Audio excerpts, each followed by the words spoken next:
So we talk a lot about injuries in the NFL. You know, this guy's going to play, that guy's going to play, this guy's out, that guy's questionable.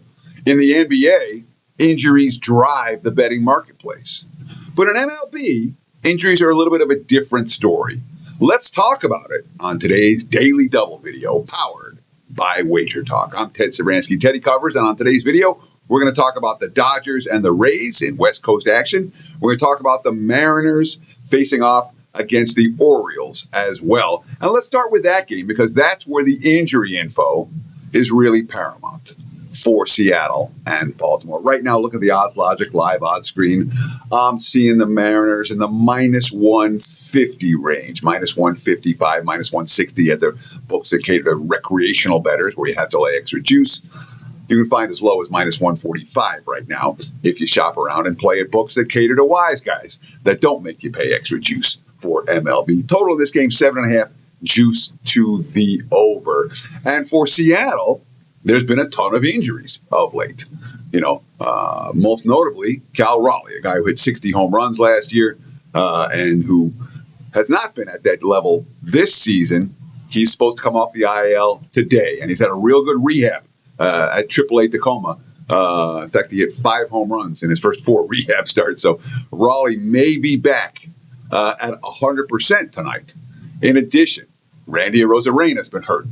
Josh Naylor got banged up over the weekend. Those guys both expected to play tonight for Seattle. So they're pretty much going to be at full strength. And what has the marketplace said to all this? They're yawning.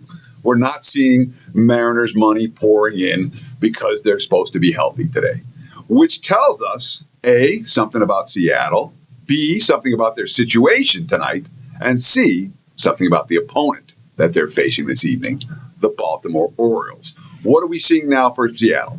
Let's start with that. We're seeing a team that's played 500-level baseball all year, continue to play 500-level baseball. Yes, they were 1 win away from going to the World Series last year, but they didn't go to the World Series last year, and they sure aren't looking like they're going to the World Series this year, at least not so far. Road trip, just concluded, first game back off a long trip. They went 4-6 on the trip. They came home with a bunch of injuries. Manager Dan Wilson, I should say, quote, "It was a long trip just in terms of personnel, injuries, guys getting dinged up a bit. There's always makes it a little bit tricky. You lose your consistency a little bit in the lineup." A couple of relievers for Seattle also gone onto the IL over the course of the last week. So don't love the spot for a team coming back off a long road trip. Don't love the manager saying, hey, we're a little bit banged up and tired right now. And don't love the current form for Seattle right now. Wilson's quote, "These things are going to happen. These stretches are going to happen from time to time. Just seem to hit us here on the road trip." So manager's not freaking out. There's no circle the wagons here for Seattle. It's a team that's banged up, and maybe they'll have their guys back in the lineup tonight. But this is not a team playing great baseball as we speak. And their opponent, Baltimore, isn't playing great baseball either. But when you talk about betting market expectations are there for Seattle in a way they're not for Baltimore. When you talk about upside right now, well, number one, we like Brandon Young for the Orioles. He's certainly been, and in terms of the starting pitching matchup, Young versus Gilbert, Gilbert's been solid. Young has been really, really good.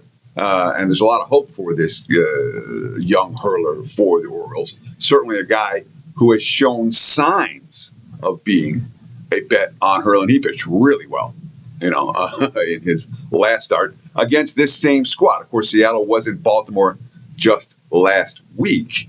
Now, obviously, the two teams rematch on the West Coast. And it's an Orioles team, you read the quotes coming out of Baltimore. Again, they lose both games over the weekend. Right now, Pete Alonso, the only Oriole batter in the top 100 in MLB in OPS, but there's upside for the Orioles. Gunnar Henderson, the shortstop, quote, "I feel like if we keep playing the way we are, we'll get on a good streak. You can't force it to happen. All you can do is go out there and continue to string together good games." And I certainly agree with that assessment for the Orioles. Right now, again, do I look at Baltimore and say, this team's going to win the World Series? No. Do I think right now, between now and the All-Star break, there could be some money made with the Orioles? Absolutely. And certainly when you talk about Young, who's been a quality guy on the hill for Baltimore all season long, who just mowed down this lineup last week. Yeah, I think he can do it again. So which way am I looking at this game? I ain't going to lay with Seattle. The question is first five or full game for the Orioles for me. And there's certainly some arguments you can make for a first five wager as opposed to a full game wager. Seattle's got the better of these two bullpens, and both bullpens fresh and ready here, which gives the Mariners a legit advantage in that regard. And Gilbert's not a guy I'm dying to bet against. So to me, it's not a first five matchup. It's a full game in this one. I think Baltimore is a live dog, and I would look to the Orioles. And again, right now you can find, I'm seeing as high as plus 135 out there using the Odds Logic live odds screen. Shop around, see what you can find. I think Baltimore, they're capable. And I wouldn't argue with anyone's looking under 7.5 in this ballgame either. That worthy of a lean, despite the fact that Seattle's getting a couple of key bats in the lineup, we believe. And certainly, if I'm going to play it might be first five under. Because I don't know if I trust the Orioles bullpen. But I like Baltimore. I like under. Before I talk about the Rays and the Dodgers, I do want to let you know about what's going on right now at WagerTalk.com. It is $5 Tuesday today. Everyone's got best bets up for $5. Mine is in MLB. For tonight, I have a high-scoring slugfest primed to fly over the total with room to spare. You can check it out right now on my homepage, wt.buzz/TC. Use promo code. We got a really good deal. Obviously, these are the dog days of summer right now. Legitimately, about 6 weeks until the start of NFL preseason. And we talk about, opportunities and chances to take advantage of offers. This is one, again, I'm just going to throw it out there. All right. Promo code. And now, of course, I can't find it that I'm going on. Promo code USA250. This is good through the 4th of July. It's going to get you $250 off any NFL and college football combo. Again, promo code USA250. Good through July 4th. $250 off college and NFL. Not too early to start thinking about football. I'm working football every single day. As soon as the NBA finals end, the focus, we work baseball, but you know how it is. Football is king. And when you do your work in June and July, you make money in August and September. So, again, USA 250 is your promo code for football. And, of course, with all of these videos, guys, we really appreciate your support.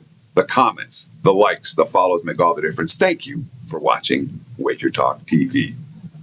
Now let's talk about the Dodgers and the Rays. And, boy, look at L.A. You're not seeing the Dodgers as big home favorites. Or you're not going to see many games where the Dodgers are shorter at home than this one. Right now, again, the Odds Logic live odds screen, Dodgers minus 150. I'm seeing minus 145s out there. Total sitting at 8. Juice to the over. There are a couple of 8.5s out there for L.A. and Tampa. And we talked about a live dog with the Orioles. We have a live dog with the Rays in this one. I'll tell you what. You talk about Drew Rasmussen. He's been really, really good. The guy who has put up elite numbers in every recent season. He's faced a lot of injuries throughout the course of his career. And if you look at his recent numbers, he's been absolutely dominant. Last two starts. He had his worst start of the season in late May. He got bombed against the Angels. Since that time, 2 consecutive scoreless 7-inning starts, 3 hits allowed in those 14 innings of work. And, oh, by the way, he's coming off a career-high 13 strikeout effort in his last outing against the Red Sox. 22 strikeouts in his last 2 ball games combined. Rasmussen right now is as ace gets for Tampa Bay. So what does that mean when you're going against an elite lineup like the Dodgers? Good pitching beats good hitting. And Rasmussen's actually had success against the Dodgers. Real success against the Dodgers, in terms of dominating them in both previous outings against L.A. In his career. 3 appearances against the Dodgers, 1 start against them. 1.04 ERA in those contests. So he threw 5 1/3 scoreless innings against this Dodgers team when he faced them last year. So Dodgers make everyone, I can't say they make everyone money because they're priced appropriately, but Dodgers remain as one of the truly elite teams in MLB. I don't look to step in front of the Dodgers lightly. I really don't. I don't bet against LA on a consistent basis by any stretch of the imagination. Why am I looking for spots to bet against the best team in baseball? Or one of the best teams in baseball, whatever you want to call them. But when Tampa's in town and Rasmussen's on the hill, I ain't laying with LA. Certainly not with Wroblewski on the hill. Wroblewski's a guy he's put up big numbers so far this season. The advanced metrics say tap the brakes a little bit, and we expect some regression from Wroblewski moving forward. Rays scored early last night. They didn't get anything the last 7 innings of that ballgame, and that's kind of been, I'm not going to call it the MO for Tampa, but they have, if you ask me if the Rays overachieved or underachieved in terms of lineup-wise, and despite their success, I'll say this lineup, they're not as potent as at times that I thought they would be, and especially in a ballpark like this where it's hard to put up runs. And this is a game where we have some serious history that's worth mentioning as well. I talk about leaning Tampa on the side. I don't know if that's the best bet here. Lean Tampa. But if I'm playing this game at 8, I'm looking at the under for the Rays and the Dodgers. The last 5 meetings between these two teams since 2024, 5-0 to the under. The most runs in any of them was the 7 runs we saw last night when they matched up.